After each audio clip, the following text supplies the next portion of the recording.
আল্লাহ রাসূল সাল্লাল্লাহু আলাইহি ওয়াসাল্লাম সব মেয়েরাজে বেহেশতের ভিতরে খরমের আওয়াজ, ভাই জিবরাইল বেহেশতের ভিতরে কিসের খরমের আওয়াজ?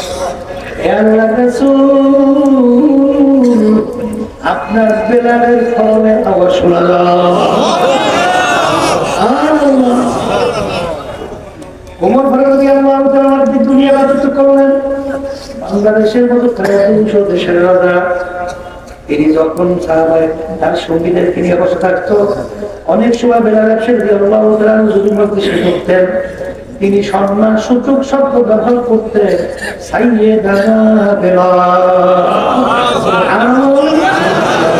আমাদের সর্দার বেলাল আছে, বলা না আল্লাহর বান্দা।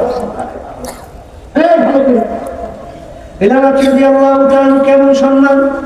আল্লাহ রাসূল সাল্লাল্লাহু